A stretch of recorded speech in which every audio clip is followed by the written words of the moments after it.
Welcome, everybody, to another edition of Unlocked. It's the world's #1 Xbox show. Sorry, Major Nelson, you can pass that back later. I'll tell him. We've got plenty of fun stuff to talk about here during the GDC week, Game Developers Conferences here in San Francisco. Coming up, we're going to talk to Chris Charla, the head of ID at Xbox, is right here with us. He's going to sit in and hang out. We'll talk about indie games on Xbox, which, of course, is a more thriving scene than ever.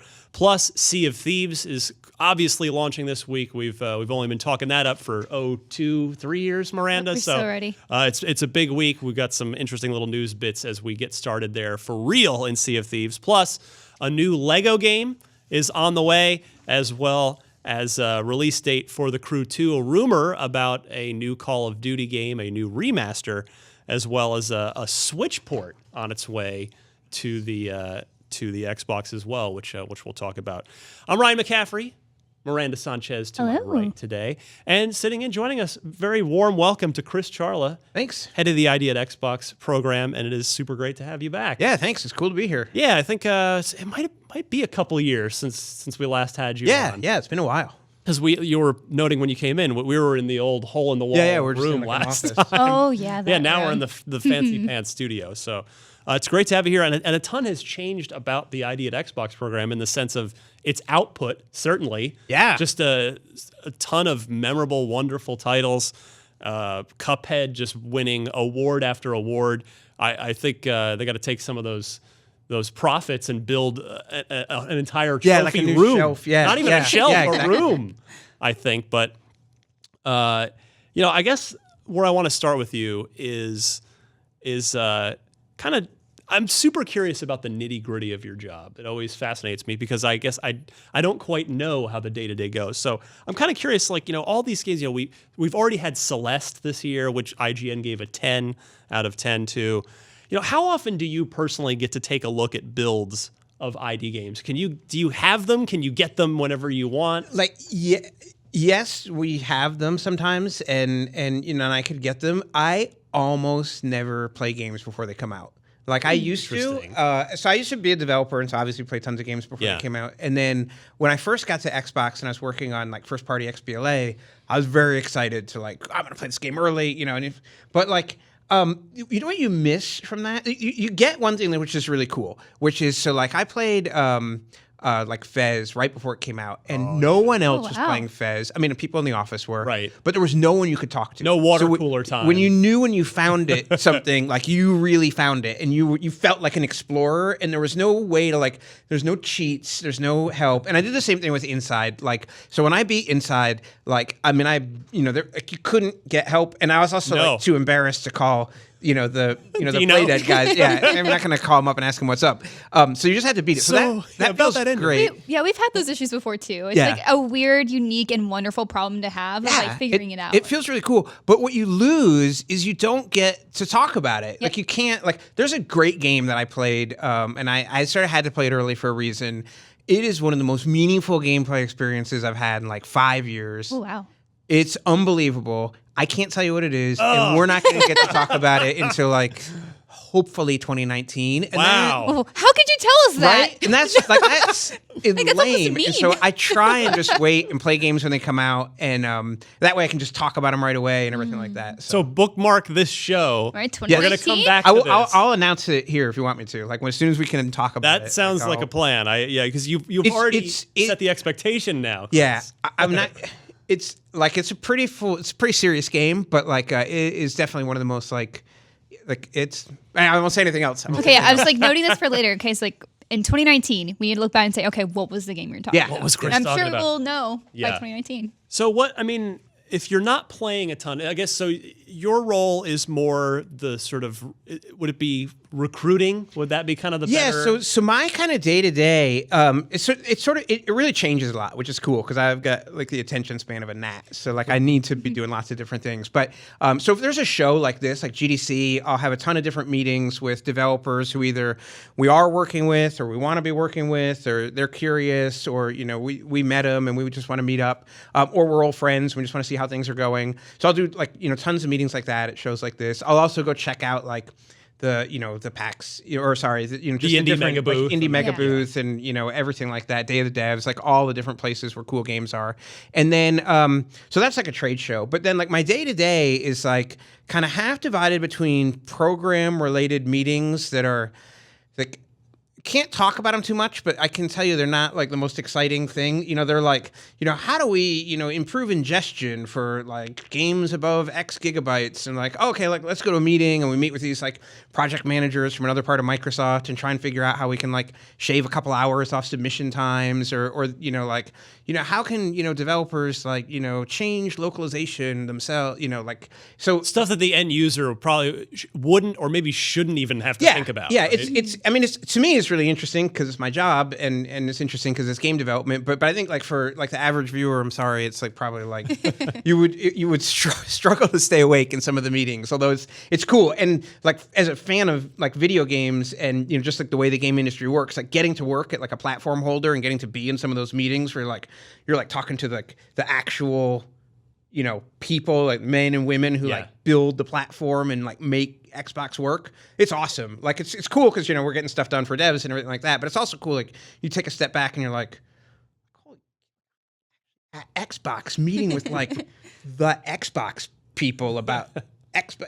It's just really cool. So it's really fun. So I do that a lot. I obviously do a lot of like follow up with developers, a lot of email, and working with PR and marketing and just like the store team and looking at how games are performing and what insights can we derive from that and what can we tell people to make their games perform better and everything like that. So, well, I'll tell you one thing that faces us about the ID program that I've really been grateful for over I guess basically this year. It seemed like in the last few months here is now we get a Friday email now that has codes for every ID game that came out that week. So instead of sitting here going, oh, I wonder what that is. Yeah. We can actually go try them out. And that's super helpful for us in trying to, check this stuff out and, make sure the world knows about it. Yeah, absolutely. So that's been great. I don't know if that made its way up to you, but whoever's responsible, I'm very grateful for. Yeah, that's an example. I'm sorry it took so long, but that's an example of, feedback coming from the press and the media and developers saying like, hey,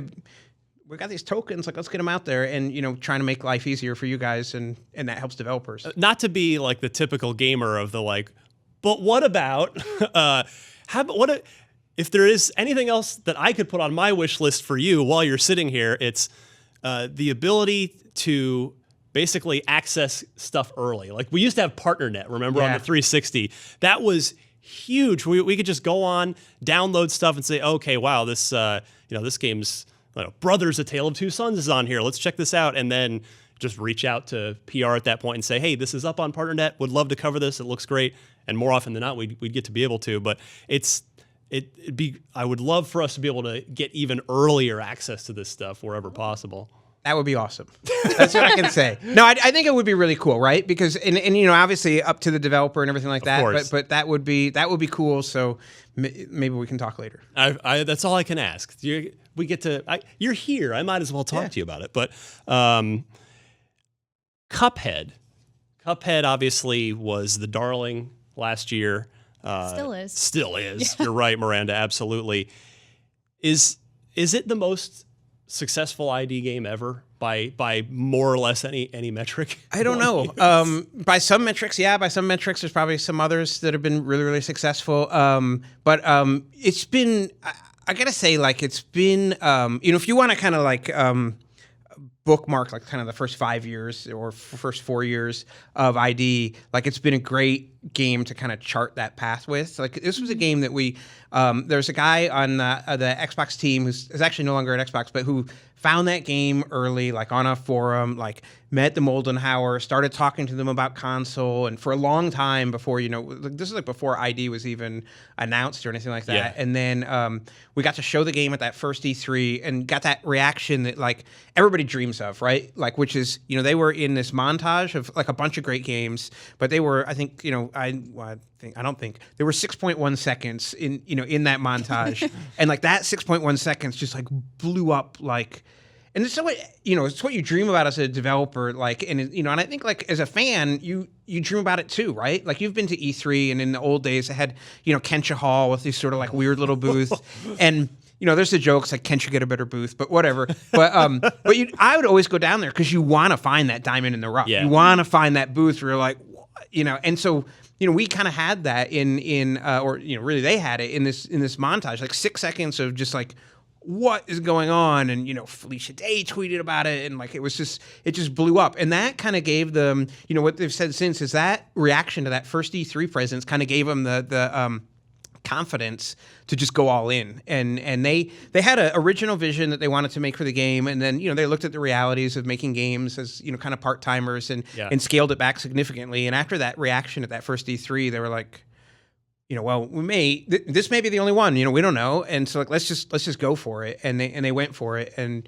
then what they delivered there's never been a game like it before. I mean, it's amazing. I mean, it's probably, would you agree, Miranda? It's when you think of the Xbox One, it's probably one of the 5 games you think of. It's one of the things I'd recommend immediately. It's like a signature part of the platform, and which I imagine it's like the platonic ideal of ID at Xbox. Yeah, excuse me. I think that's a fair thing to say, that it is like, that's a good way to put it. Well, but the other one I have to go back to is when I was thinking about some questions for you, and I'm like, okay, yeah, well, got to talk about Cuphead because I haven't talked to you since Cuphead. But another game I actually that's come out since I believe I last spoke with you is, how can I forget Inside? You mentioned it a little while ago, but how early did you get to play Inside, and were you just running around with your hair on fire wanting to talk to somebody about what the hell just happened? The amazing thing about Inside that's what happened to me when I reviewed the game. Yeah. Nobody else had played, and I was like, And there's, I'm still not going to mention it here. There's something that happens in Inside where you're just like, what is going on? Before we go into this too much, I have to ask, Chris, do you know what's in the box for the collector's edition? No. Okay. I don't. Nobody knows. I was down in LA and I was hanging out with the I Am 8-Bit guys, and they were telling me about it, and they just said like, what do you think of this logo? And it was like, XXX, and I was just like, oh my. I haven't ordered it yet, but I'm going to. But yeah, I had no idea what's in the collector's edition. All right. But yeah, so how far in advance did you play Inside, or was it one of the ones you were able to save till it came out? I played it. It was on Xbox. I played it on my Xbox, so it was like, I used a code, but it was before it came out. So I probably played it a couple weeks before it came out. Okay, so around the same time I did, probably at that point. Yeah. So basically, as soon as it was through cert, I got a code, and I was like, normally I wait. And I ran home, and I had played like a tiny little bit earlier, like years before, and I started to play it, and then I was like, I gotta stop, and then like I turned it off, and luckily my family wasn't home, so like I just turned it off, and then like I went upstairs, I turned out all the lights, I went downstairs, I turned out all the lights, I actually put a piece of tape over my guide button. Wow, that is dedication. And then I just like cranked it, because the audio in that game is like, it's sublime. Yeah. Mm-hmm. And then I beat it in one sitting. Like I just couldn't, I'm sure I got up to get a glass of water or something, but I just didn't stop playing it. Yeah, I remember reviewers got codes before E3, and then it came out a week or two after E3. And I remember, this is going to be like a shameless name drop, but I was talking to Phil Spencer about it at the showcase event that year, and he goes, "Oh, it's game of the year." And I'm like, I think you might be right. And then it was finally someone I could talk to about that game. But Inside. Yeah, but you guys signed, like you guys had the I think it was a month exclusive on that. It came out on Xbox first. How does that come about? Just talking. I don't know. That makes sense. Checks out. We had a great relationship with Playdead, going back to Limbo and everything like that. And it was crazy. I gotta say something about the game. When I first started playing the game, I was having a really good time, but I felt like this feels like a sequel to Limbo. You know what I mean? Just like the first 5 minutes feels like a sequel to Limbo, and then I don't know whether it's like the first time a pig does something really, outrageous or the chicken pot. I don't know, but somehow in that first bit, before you're kind of off the farm, it's like, oh wow, this is like a sequel to Limbo. This is like a totally different level, and just like the amount of time I spent after I beat the game going back and just looking at the number of places where they had made custom animations, like 8 different custom animations for something that happens once that you're only ever going to see one if you're just playing through. It was just like, unbelievable. Yeah, the animation's like the thing that always sticks with me when I think about Inside. I'm just like, I just want to watch people play this to see how differently this boy runs when he stumbles over something or when anything else happens. Just like you said, like when you're in the there's so water many and that thing snaps on you. So the first time that happened, like I got snapped just like on my feet and and I was like, oh, I can beat this next time. And then like I go through and I'm like, well, what happens if it snaps someplace else? And there's like so many different animations for where it can hit you. And like most people are only going to see that, once or 0 times. Like, amazing. It's 6 years worth. That's what happens when you can take the 6 years. It's like that whole thing is so. It's like it's like got 17 coats of wax on it. It's like the prettiest car you've ever seen in your life. All right. So, do you do anything when you have an Inside or a Cuphead? Do you do anything differently with trying to position it or get it in front of people as its release is approaching? I'm gonna cough. It's all right. It's GDC week, folks. Sorry, I'm just getting over a cold. Don't. It's so anyway. So that answers that. And no, not really. So I mean, obviously those games, we're really excited to share them with the world. So those are the games we're gonna like feature at E3. But like one thing that's actually really important to us about the program is that we make sure that every game has a shot to be at E3 and so, or any show like GDC or anything. So like even though obviously there's a limited amount of time during the briefing, there's a limited number of kiosks at the show, and and there's games where we're talking to like a Cuphead or an Inside where we know we're going to really want to feature them at the show. We make sure that like we send out an email to every single person in the program. It's almost 2,800 studios who have dev kits right now, and say like, hey, we're starting to make E3 decisions. If you're interested in being included in E3, send us a video by this date. And then if things go well, we'll need to build by this date, and then you'll need to get to E3 by this date, and we will get in a room, and we bring a big crew, and we try and bring a really diverse crew in, like not just our normal folks, but like lots of people from the program, all different game tastes and walks of life and everything, and we will just sit there for like 4 days and watch videos for 8 hours a day. And just like and just sort of say like, oh, that looks cool, or no, not yet. And we've had games where they send us a video one year and it's just not quite there, and then the next year they're on stage at E3. And it's really important to us that even though we can't include everybody, there's just not enough time to include everybody, we make sure that everybody has a shot to be included. And I can't promise that we always make the best decisions. Every curator is imperfect, but we really do try and give every game a shot to be there. And that's like kind of to me like one of the hallmarks of the program is that we there are obviously games I think are really special that we want to make sure everybody sees, but we want to make sure that every game's got a shot to like hit as many people as it can. But I guess this is a perfect segue into I've ranted a million times about Summer of Arcade. I really miss it. I thought it was a great way, particularly during what's still even in 2018 is a quiet time of the year, July, August. June, July tends to be very quiet. So, is that something that you guys have talked about, trying to bring back a version of? Yeah, for sure. So the thing with Summer of Arcade, and this is going to be the 10-year anniversary of that first awesome Summer of Arcade.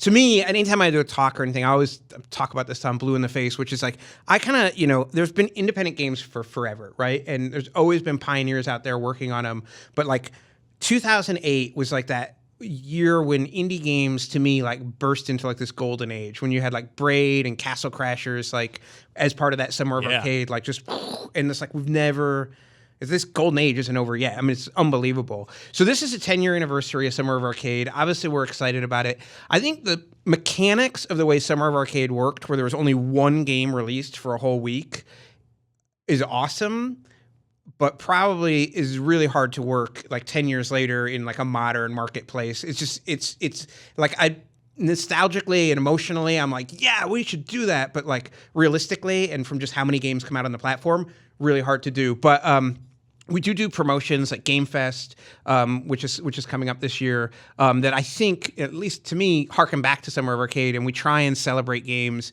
in the same way that Summer of Arcade did. So will there ever be another like traditional Summer of Arcade where there's like 5 games in 5 weeks?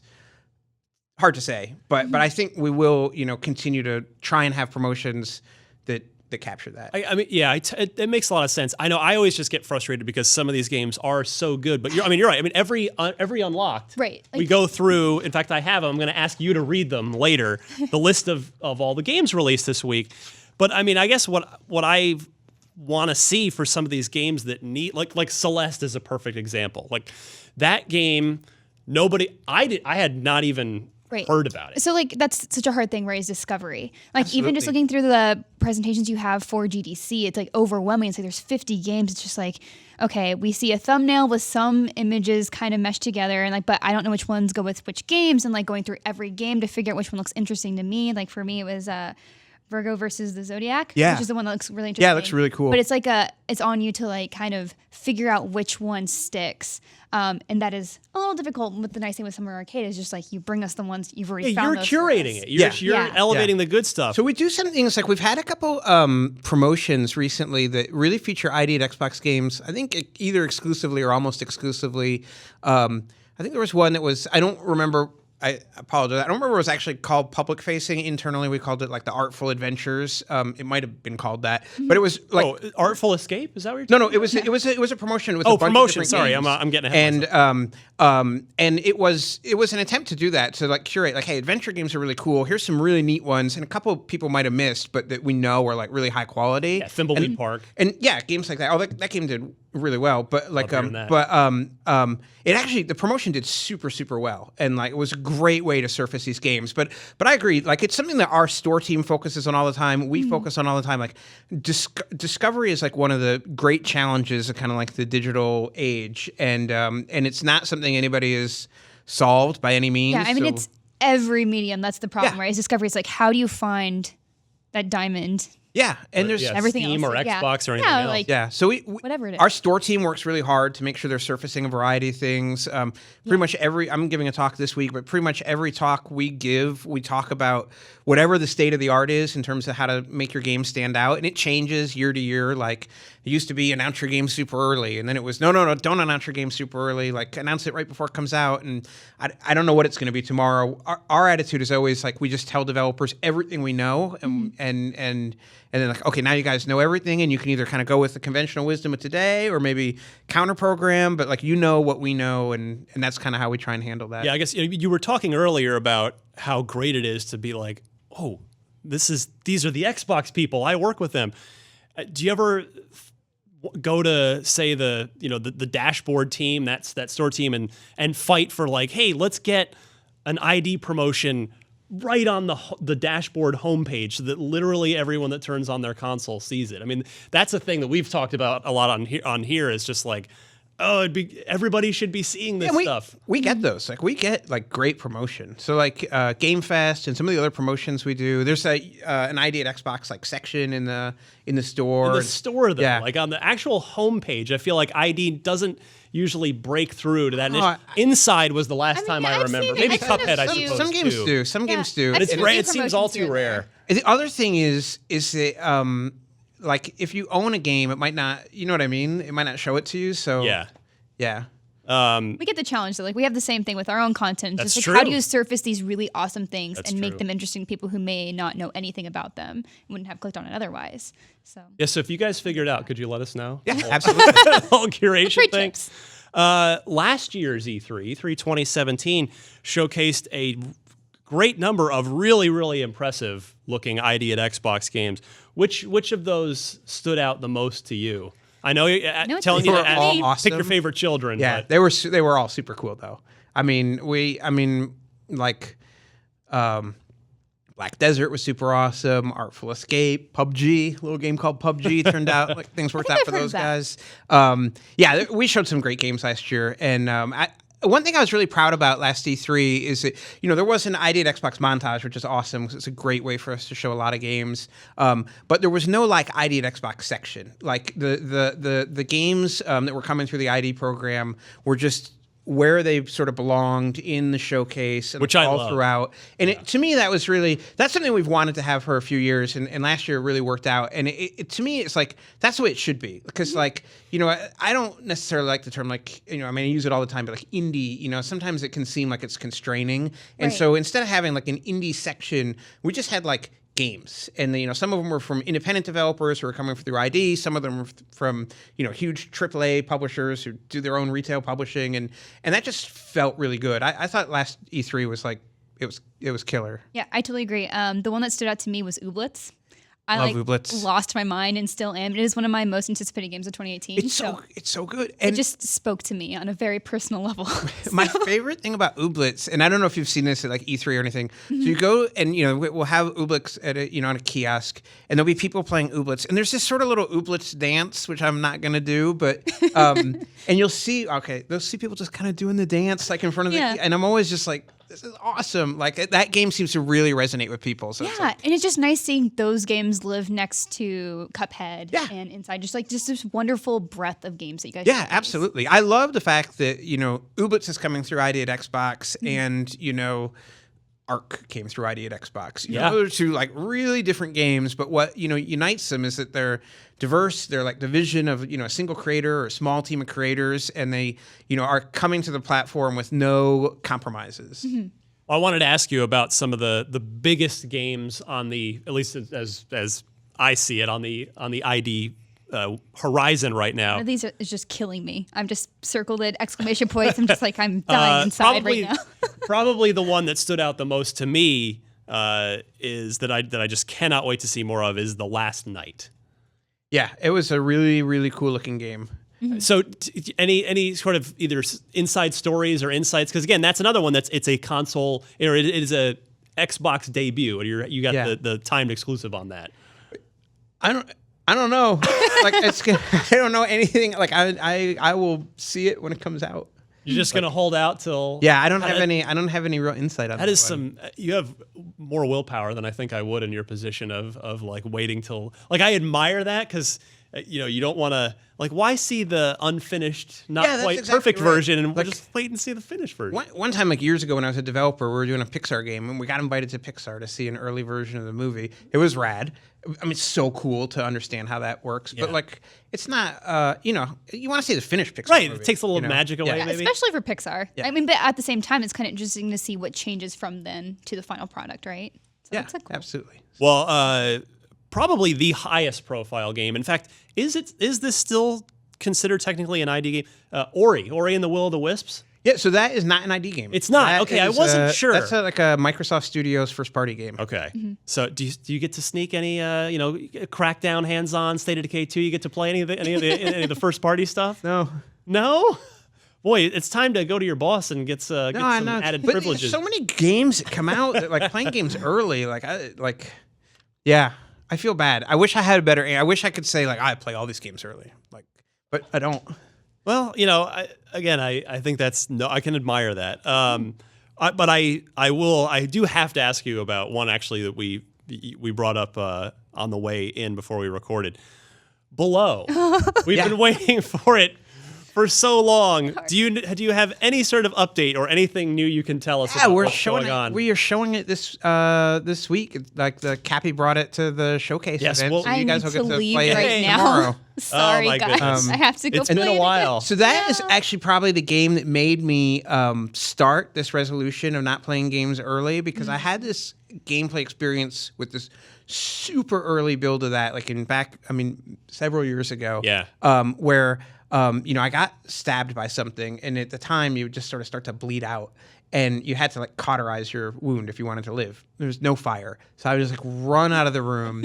I get to this room that I had seen in screenshots of this awesome door across a bridge, but I'm dying, and I'm just like, I have to open that door. Like, I haven't seen this door before. I got to get through that door. You know how it is in games. So I'm booking across the bridge, and I just die, and I was just like, no, and it was so painful, but at the same time, that's such an amazing gameplay moment that I was just like, quit the build, and I was like, I'm not playing this thing again until it ships, and that's kind of where my rule kind of started. Wow.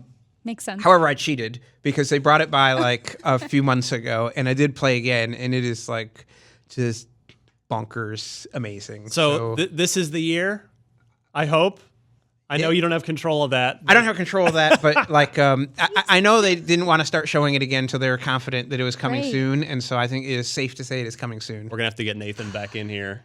Guys, Chris. I can't. Just drag him in. So Below was one of the first games I played at my first E3, and I just stood there for 30 minutes because there's no line behind me or anything. So I just got to play so much of it and just fell in love. And now I also understand it's like maybe it's better to not play some of these games just because it's almost like painful. Like I feel like every time I think about that first E3, I think about Below, and when I think about Below, I get sad because we don't know where Below is. But now we might have it soon. You're gonna play it tomorrow. Wonderful. Yeah. Will a chapter of your career finally like come to a close? Yeah, When that game finally comes out, you'll be like, okay, now I can.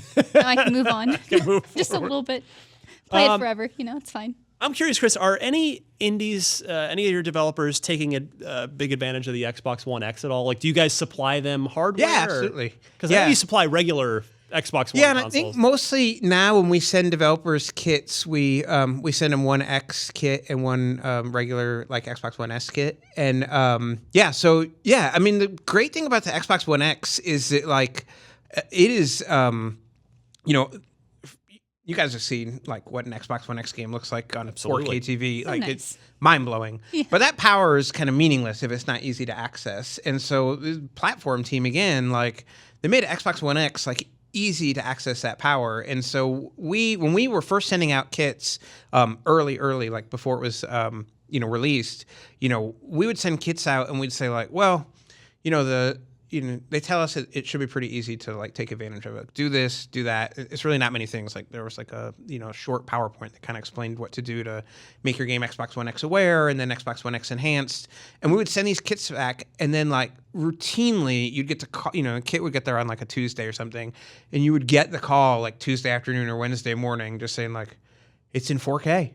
And we, in like the nicest possible way, I think we made it like one of the most, for developers, like boring console transitions ever, because it was like, we made it, easy to like take advantage of that power. And so, yeah, a ton of, developers in the Idea at Xbox program have been able to enhance their game for Xbox One X. And, again, it's about trying to make the power easy to access, developers use it, players get to see it. Love it. So last question I have for you before we move on to what news has occurred. So we're recording very early. We're recording on Monday afternoon, which just since you happen to be here and available. So apologies in advance. We've probably missed a lot of Xbox news. We'll pick it up next week. Yep. But so you've got a pretty good size lineup that you've got here at the ID at Xbox showcase this week. What are some of the highlights of what you've been looking at so far? We've talked about a couple already. So Below is one. Just everybody getting to check that out. There's a couple games from Chucklefish and Virgo versus the Zodiac is really, really cool. And then a ton more. Love it. We'll be there. We'll be there by the time this airs. That's the weird anachronism. Yeah. We have to talk in some sort of weird tense. Yes, future strange. tense, past tense. Will have enjoyed. Yeah, I don't know how it goes, but all right. Want to hang out for a little while longer? We'll do the Xbox news. Right. Let's start with Sea of Thieves. Miranda will be getting our unlocked crew together. Mm-hmm. I actually want to tell everybody that's watching this that as promised, we started our club on Xbox Live. It is just called Sea of Thieves Unlocked, and it's started by me. I don't know how you search them out. I'm Scorched Phoenix, all one word. So please, if you are an Unlocked fan, you want to play Sea of Thieves, we'll get Unlocked people, fans and us in there so you can play with us, play with each other, and have just a good group of people to play with at all times. If you suck, if you're not nice, we will ban you. We will just throw you out of the group. It's that simple. You said if you suck, I was like, whoa, like we want to try to help everyone play, but if you suck at life. I totally agree with that. It's like if you're a terrible person, get out of here. It's set to private. You'll need to request. I didn't want to just leave it totally open for anybody to bomb in there, but go ahead and join up and we'll be playing some Sea of Thieves. But there is, I thought this was great. There is a literal day one patch. Mm-hmm. In Sea of Thieves. It is an in-game item. It's an eye patch. That's awesome. That costs 1 gold coin, and it's got a number 1 on it. So it's a day one patch, which Rare knows is from one of the people on the Sea of Thieves subreddit. That's awesome. It's that idea. That is awesome. So how great is that? So look for that at the vendors when you log in to Sea of Thieves. Also, we were just talking about Xbox One X, and Sea of Thieves does take advantage, pump that resolution way up if you have the TV and the console for it. But if you are thinking about buying an Xbox One X and you're thinking about buying Sea of Thieves, this could be the week to go ahead and knock two birds out with one stone there, because you get a free copy of Sea of Thieves if you purchase an Xbox One X. It's just this week. So it's just running from, I believe it was the 18th to the 24th. So I just wanted to spread the word on that. Have you had a chance to play in the betas or anything, Chris? I played a little bit last E3. Yeah. So I haven't played like anytime recently. You're in for a treat. Yeah, I'm really excited. It looks so good, and what I really like about it is, again, I haven't played, but just from what I've seen other people talking about, like it's a game that creates stories where like you're kind of done with the session, and then you immediately just need to talk to everybody you just played with, like about what just happened, and like that's just awesome. Yeah, no, it's. I'm very curious to see how the Xbox community at large takes to it. I mean, honestly, I'm just excited to also check out that subreddit just to see all the stories that everyone else shares, because they're going to find some crazy stuff like first day. So yeah, it's already happened by the time. I mean, that's true. It's already happened. Yeah, they've already found all kinds of cool stuff. Next up this week, the folks at Traveler's Tales, they've been pumping out one of the most probably consistently excellent developers over the last 10 years now, probably. Yeah. Like, we all thought that the Lego, at least I cynically thought that the whole Lego game thing was going to be, maybe a one-trick pony. Like, okay, or they just keep pumping them out and they wouldn't be any good anymore. Mm-hmm. Nope. No, they're fantastic. Genuinely funny, which was something I was really surprised to see. I was just like, oh, it's Legos. Like, I love Legos as a kid, and kind of playing this, I was like, okay, this is going to be a really fun family game. It's probably not crazy. And then playing it, like, every time there's like a Star Wars game, I always play with my boyfriend, and it's just like one of the most fun experiences. Yeah, and you play with your kids, play with your friends, anybody. Play with your spouse or whatever. And like the cool thing about it is because now it's gone on for so long, just the franchise in general, that like you start to realize that like there's going to be people in like 20 years who are like played these games when they were kids, who are going to be playing them with their kids. You know what I mean? Like you become like, I always love it when like a game like Mario or like Minecraft, I think too, like enter that like generational phase where I played Halo as a child with my dad, so yeah, that was cool. What was I just gonna say? Oh, and like even when we moved into this console generation, they not only continue to be good and funny and smart, they're gorgeous looking too. Yeah. Like it's stunning how good the Lego games look. Specifically, we're talking about Lego Incredibles. I'm really right now. Yeah, well, I guess I should probably get to that part. Thank you, Yeah. Miranda, for doing my job where I have failed once again. We're just so excited about the Lego games. There's so much. Yeah, there's a Lego Incredibles game on the way. It's out in June, almost certainly. I presume alongside the movie. I don't know when the film's out. Definitely close to it. I only watched the teaser. I don't remember the release date, but there, if you're watching the video version, you see the promotional image for it there.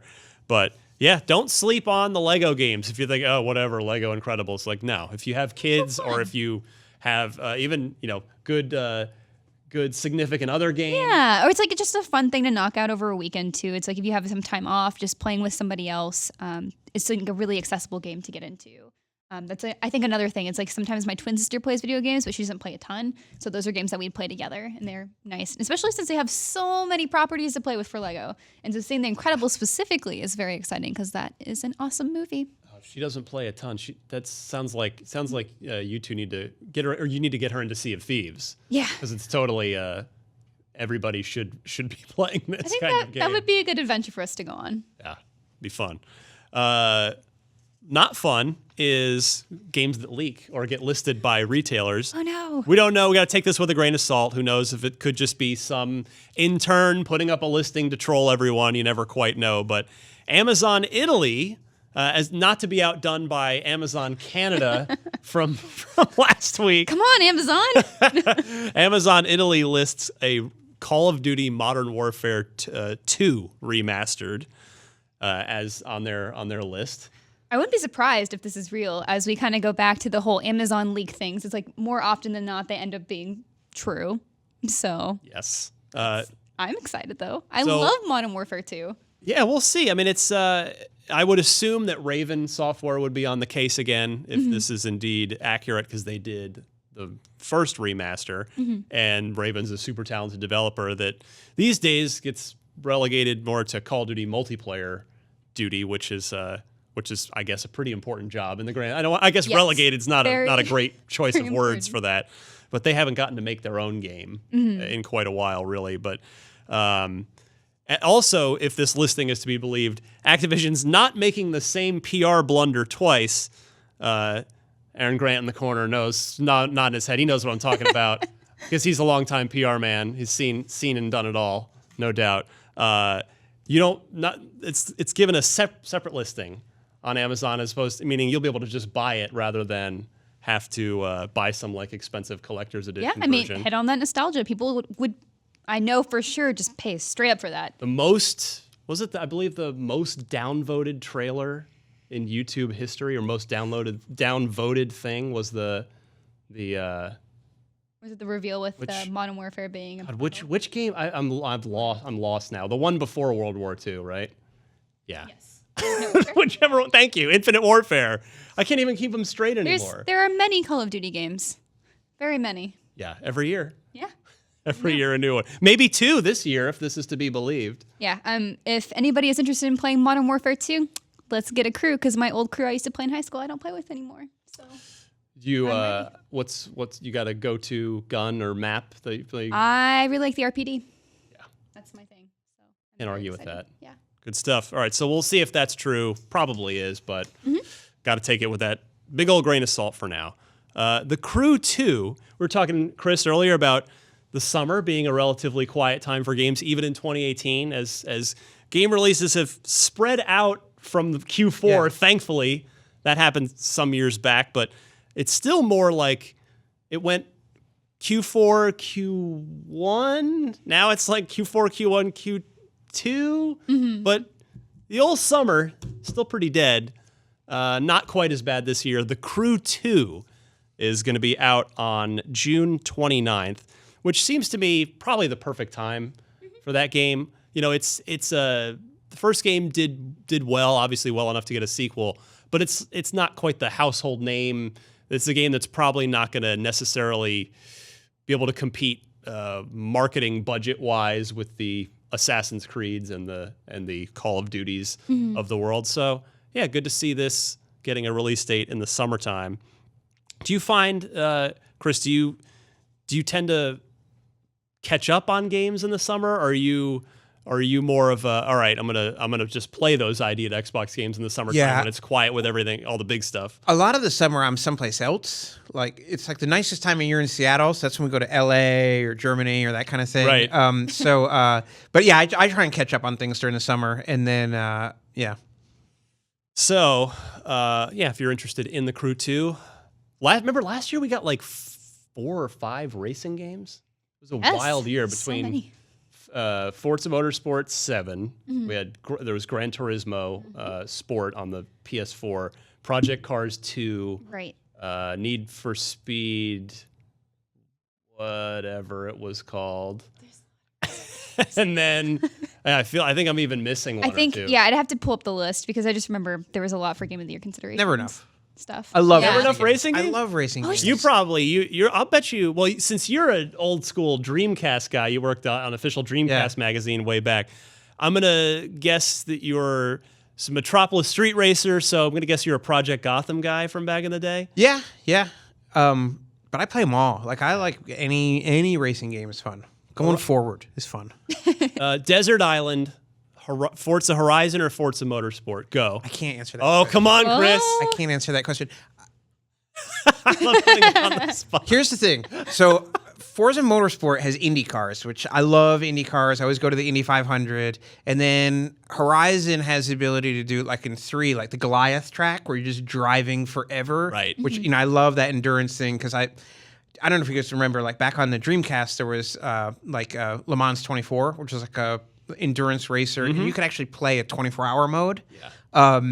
So like that kind of stuff's pretty cool. So it's very hard to decide. I would probably just say like, just load one on the Xbox and then like shoot me out of the plane. I'll play whichever one I land with. Chris Charla not going to risk making any enemies at Turn 10 or Playground Games. That's probably a smart career move, I guess. You never know when you might need one of them. Yeah.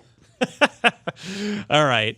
Finally, this week, before we go to the marketplace report, where Mr. Charla will kindly walk us through everything that's on the way for Xbox over the course of this week, Super Bomberman R is. I'm a big time Awesome. Bomberman. I didn't know that was coming. I just saw that highlighted. I'm like, what? Like, what's going on? Yeah, you were pointing like, wait, what? Yeah, Konami has announced that it is on the way to Xbox and also PS4. It's coming out on June 12th. You're looking at some footage of what, obviously, the Switch version, which I reviewed back when this was a launch title for the Switch a year ago. Oh, right.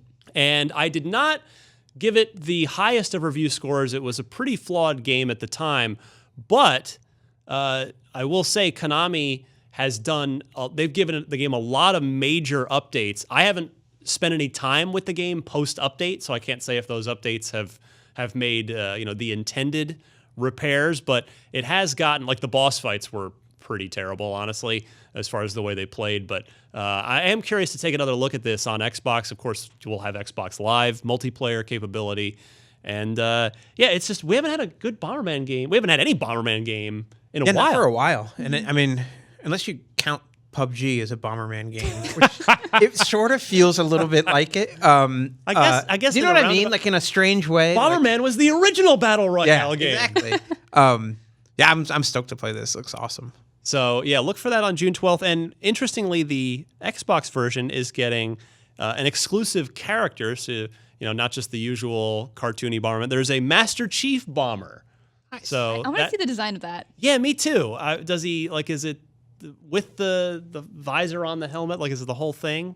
I'm curious to see that. So we'll be taking a look. I will no doubt just be probably updating our existing review of the Switch, I think, to talk about the Xbox and PS4 versions. But hopefully everything Konami has done will improve things and make it a lot more playable than what I thought of it at the time back on the Switch. All right, as we said, not a ton going on so far this week because it's very early as we record, but that doesn't stop the flow of games from releasing. Mr. Chris Charla, head of the ID at Xbox program, what can we purchase and play on the Xbox this week? On March 20th, we can look forward to Sea of Thieves. We're in it. Yep. On March 20th again, we can look forward to Attack on Titan 2. Oh, right. Which should be pretty neat.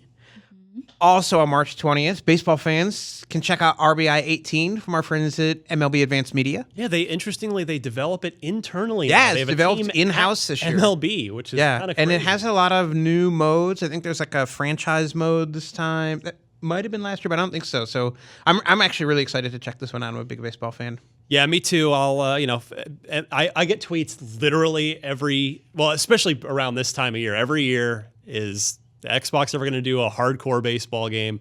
No, probably not. Well, we'll see what the MLB does. But ship seems to have sailed. But you're right. I mean, if RBI goes well, you never know if MLB might staff up. I heard the A's are the team to play. Really? Yeah. They got some secret Moneyball hacks in there. I don't know what's going on. It's just apparently A's are considered the best team in baseball. Well, that's clearly not a sim. Wow. Ryan. Wow. They not eliminated from playoff contention That's yet. true. Opening day, everybody's in first place. So Titan Quest, March 20th. The Count Lucanor, March 21st. Where Are My Friends, March 21st. I ask myself that every day. I was going to make that joke, but I was Awesome. like, I shouldn't. I have wonderful friends. I think this game is actually going to be really fun. A Way Out on March 23rd. I am reviewing that one. Yeah. I'm so excited to play that. Yeah. That's gonna be so really I can't say interesting. anything about it for now, other than I do have a Let's Play with Joseph Fares. We jumped Right. around to several different points, just some quick bites of gameplay. Check that out. But our review hits on Thursday. That's the 22nd at 9 a.m. Pacific. So stay tuned to IGN for that. MX versus ATV All Out on March 23rd. Little extreme sports. Yeah. And now I feel bad for not mentioning that March 21st, when Where Are My Friends ships, is my son's birthday. So I got to shout that out. Absolutely. Sorry. And then Western Press on March 23rd. Excellent. Another busy week.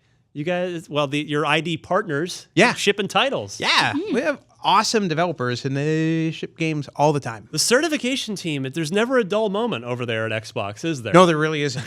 There really isn't. There used to be, like back in the day, it'd be like, well, December, we can, I guess, go on vacation, maybe January, but it's 24/7, 365 this time. Yeah, these it's amazing. We're close to 800 games released through the ID at Xbox program now. I mean, it's been fun. It's awesome. Wow, that is impressive. It's quite a lineup. All right. So, Chris, if you might indulge us here, we do. And Miranda, this is your chance to gain some ground on Alana and Brandon, who are not here. Are we playing? Oh, we're playing. Oh, So man, we do this is my time to Xbox shine. trivia every week. Okay. Where listeners send in a trivia question, and I just select one I think is fair but good. Kind of a not too easy, not too hard. And you're just playing for fun here, Okay. for sport. But the rest of them, the rest of the panel, Miranda and Brandon and Alana, who aren't on this week's show, there's this weird tradition that started where, again, our audience, somebody in our audience kindly steps up and makes a trophy Nice. for the year. Like, we keep score all year, and there's a trophy that's made out of an old Xbox controller. Oh, that's So nice. These trophies are incredible too. Like Yeah. they put a lot of work into them. The first one was the Dookie. It was an old Duke that was all bronzed and mounted up, and then we had the 360 last year. And I this year I've seen the pictures of the in progress. I'm not going to tell you what this year's trophy is. I want to not spoil the surprise, but so you can see there's a lot to play for here. I did a fan-made trophy is the way to go. Like when I was back in the 360 era, when I was a developer, we played Halo, Blood Gulch, Capture the Flag like every week, and we had a special trophy that was made by like just screwing a Master Chief toy to like a piece of wood and spray painting it gold. It was like the jankiest looking thing ever, but like if that could get on your desk for the week, that was like coveted. Pride. Oh, that's so cool though. Absolutely. So we have a 3-way tie. It's 4 points apiece. I'm really nervous because this is my chance to come out on top since we're all tied. But I feel like I'm gonna get this wrong. Well, here we I feel go. like that every week. So our Unlock Block trivia question this week comes to us from Lehman Reynolds, who asks, it's a Halo question. Okay. In Halo 3, there was a surround sound speaker test option. It was voiced by one of the following characters. Do you know who? So it was, this character, would go around the room checking all your speakers and the positioning and all that stuff. Sergeant Johnson, a grunt, Master Chief, or Cortana. I will go Mr. Charla's way first, as he is our guest. I can assure you I do not know the answer, but I'm going to guess a grunt. Okay. I Miranda? desperately want it to be B because I love Grunt so much. But in the interest of picking something else, I think I'll go with A, Sergeant Johnson. Okay. I wish you'd just stuck with your gut. It's a grunt. Who, by the way, voiced by Joseph Staten. Oh, really? Grunts were always voiced by Joe. I didn't know that. Yeah, Okay. it's like his fun little. It's like the Easter egg of the development team. I think I'm happy I'm wrong because that means I get to go look it up and see a Grunt doing some cool surround sound tests. Yeah, I had fun. something to talk to Joseph Staten about next time I see him. Yeah, he's, I did not know that. He's That's the narrative awesome. director at Xbox now and has been for some time. He's working on story stuff with Crackdown. I think he might have chipped in a bit on State of Decay. I think he chips in on everything to the best of my knowledge. I've been trying to get him in here because he's been a hard man to find. He's an awesome, That's very busy. super cool guy. Yeah, he is busy, but yeah, he's always been very nice to me ever since going back to the old Bungie days. So shout out to Joe. All right, that means the scoreboard remains unchanged. That's fair. That's fair. Everyone should be on even ground. I get it. I'm also just terrible at trivia. So if you would like to play along with us here, or better yet, just be part of this, please send in your Xbox-related trivia Can I send questions. one in? Yes. All right, I'm going to do that. Yeah, if there's Okay, some- I've got some Yes, good trivia please. questions. Oh, I love that. That would be excellent. So, Chris, what you want to do is email unlocked@ign.com. That's the I will show's do it. email address. Include that trivia question. Put 4 multiple choice ones in there and just note the correct answer in that email. And we'll play again next week. That wraps it up. You did it, Chris. You hung in Yeah. with us begging for, Summer of Arcade back. tolerated all my annoying questions. And Some great insight too, of course. Yeah, thanks for having me on. It's super fun. It's cool to visit IGN again. So yeah, it's great to have you here. Where can we follow you on Twitter? Can we? Where can we? yeah, on keep Twitter, track of you? I'm at IOCAT, IOCAT, or you can follow ID at Xbox, which is at ID_Xbox. And we're probably online someplace too. I don't know. Maybe Xbox.com. Xbox.com. That could be always a a good one to check out. of that Little website we put up. It's kind of like a fan site. Awesome. Thank you so much for stopping Thanks a by, lot. Miranda. Yes, so you all can find me at Havoc Rose on Twitter, Instagram, and pretty much everywhere else, including Xbox. I have been working on some projects, notably a review that goes up on Thursday, I believe. So please look out for that. Excellent. And I'm at DMC_Ryan. This month's March's IGN Unfiltered. Very thrilled to have managed to pull off a little coup of synergy with Rare, and the studio head of Rare, Craig Duncan, is my IGN Unfiltered guest. So we talk all about his career. That episode is, since this is not airing till Wednesday, that's up now. So please check that out on either IGN.com, YouTube, or whatever your favorite podcast service is as well. You can listen to it in podcast form. But it's a good hour-plus conversation about... awesome. Because Craig's story to me was fascinating because he didn't start in the games industry. He was in a totally different line of work before finding his way into games at Codemasters and then Midway and then being hired by Microsoft to run Rare. So we talk lots of Sea of Thieves stuff, obviously, and plenty of other things. So please do. It's such a fantastic series, so definitely check it out. That's awesome. Appreciate that. All right. So for Miranda Sanchez and the great Chris Charla, thanks so much for stopping by. Thank you. Let's see. We're gonna go play your games. All your Let's go play titles games. over at the showcase now. Sweet. So we'll see everybody again next week. Happy Sea of Thieves launch week. Remember, Sea of Thieves Unlocked is the club to join on Xbox Live. We'll see you next week.